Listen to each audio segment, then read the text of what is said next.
everyone, Ross here. Welcome back to the Power Rangers Super Ninja Steel vlog with the episode Love Stings. And I know that the people who wrote this episode had to work with the Sentai footage and there were some problems and they tried to work it in some way because it is August and they're doing a Valentine's Day episode. Yeah, I know they could have had it in Valentine's Day, but it's because of more of like the whole clips that they have to use that wouldn't have sunk well. Well, it could have worked. Just stating. But anyway, the whole episode is basically focused more on Preston, showing the fact that he cannot focus a lot for some weird reason. Basically, they're having a massive Valentine's Day dance. Everyone's all happy and prepared, and Preston's basically a nervous wreck trying to ask Sandy, the girl from Outbox, to the dance. But before he tries, Victor, with his over-ego self, is so unlikable that the only way he's going to get a dance with some female is by bribing them. And Sandy turned Victor down badly. There was a comedic moment where Victor got Monty to dress up like Cupid to fire arrows, both times failing. One of them, I wish Monty would have just kept firing the arrows at Victor's mouth, shutting them up.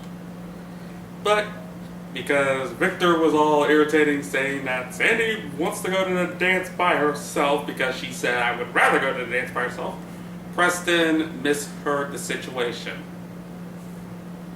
So he's like, oh god, she doesn't want to do, she wants to go by herself, she doesn't want to go with me.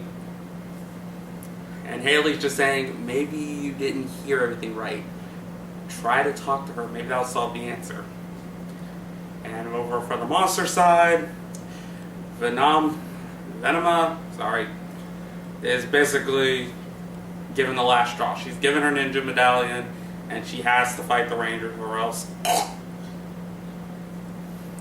And what she's going to use? Special love arrows. With the anniversary episode dealing with the arrows and now this one, what the hell's with the arrows this week? Yeah, she's going to use love arrows. Hit the opponent and they're going to fall in love with her to the point where they want to give her their ninja stars. Okay, I get the idea. It's good, it's a good idea, but you do know that there's girls on the team, and I don't think Nickelodeon's ready to jump to it that far. They're going at a slow pace, but okay. Yeah, I know, I've seen the Loud House, I'm just saying, I don't think they're ready to do live action style of that. But yeah, while Preston works up the courage to finally ask her, Venoma appears, fires an arrow, and hits Sandy in the back. Well, hits Sandy in the book bag. Preston got her out of the way while the Rangers are trying to fight her. Then she shoots Brody, where he's basically now lovesick. While Haley's trying to basically hold Brody down, the others are fighting, and she shoots Calvin and Levi. You gotta pity Levi, because he has been captured 3 times now. 1 physically and 2 mentally. And sadly, it's the same style, it's not even like he had a mind controlled from Ninja Steel and then he get mind controlled again in Super Ninja Steel. He got mind controlled twice in Super Ninja Steel. One from the Umbrella Monster, now from Venoma. You gotta feel sorry for him about this point. But yeah, those two are now madly in love with her. Which Mick is saying, you're in love with a monster? Alien, Mick, alien, you're an alien too. I know, I'm just stating, it just gets annoying when they do that stick. We do get some comedicness of how love-obsessed those 2 are. 3 are. Brody is making a Ninja Steel Heart Shuriken that's a waste of ninja steel metal. And he's going to try to throw us out of prison. Calvin basically got a toy truck and filled it with flowers. And Levi is writing a song for her. Okay.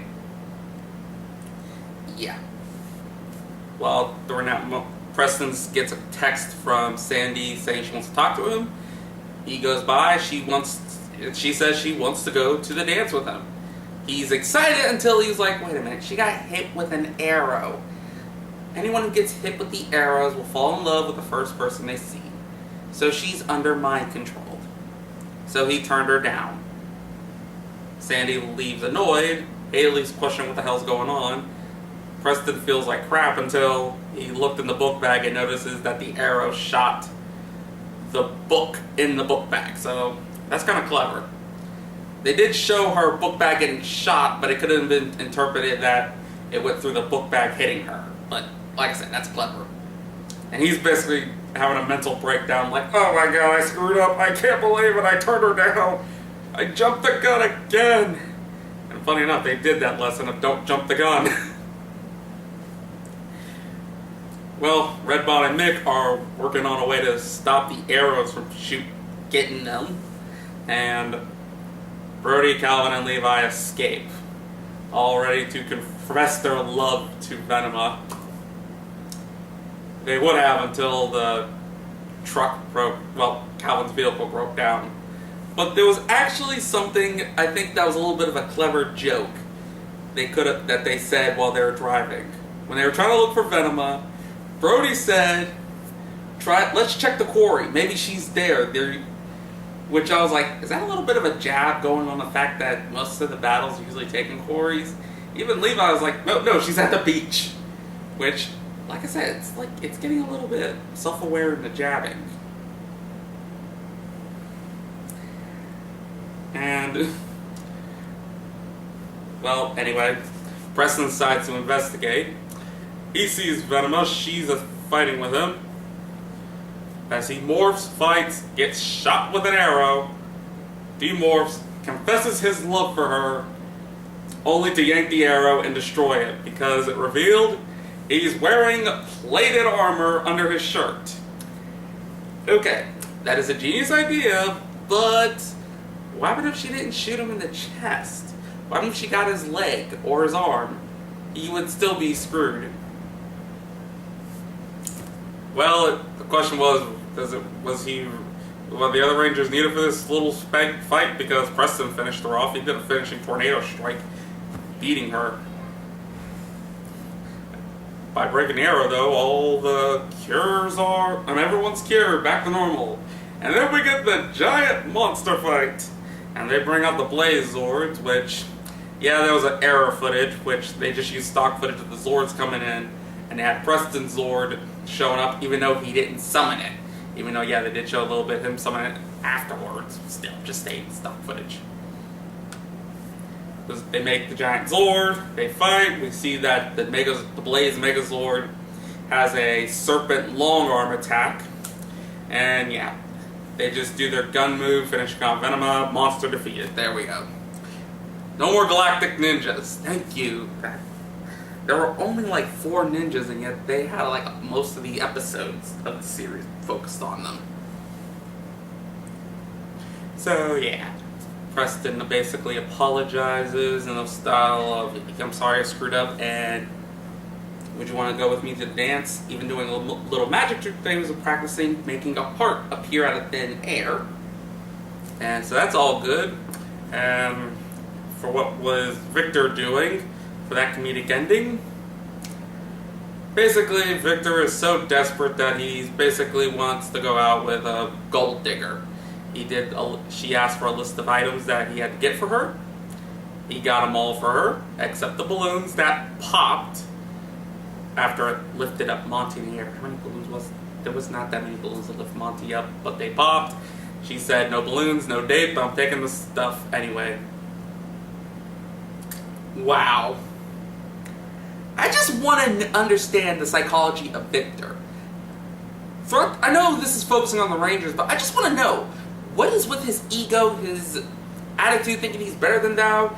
He even has that They even had a mention in the episode when Haley was talking to Preston saying that Victor once said he was the first man on the moon. I want to know where that ego comes from. Because I know getting a lot of trophies may give you an ego, but there's an ego and then there is cartoon ego. And he has some cartoon egos. I want to know about Victor's story.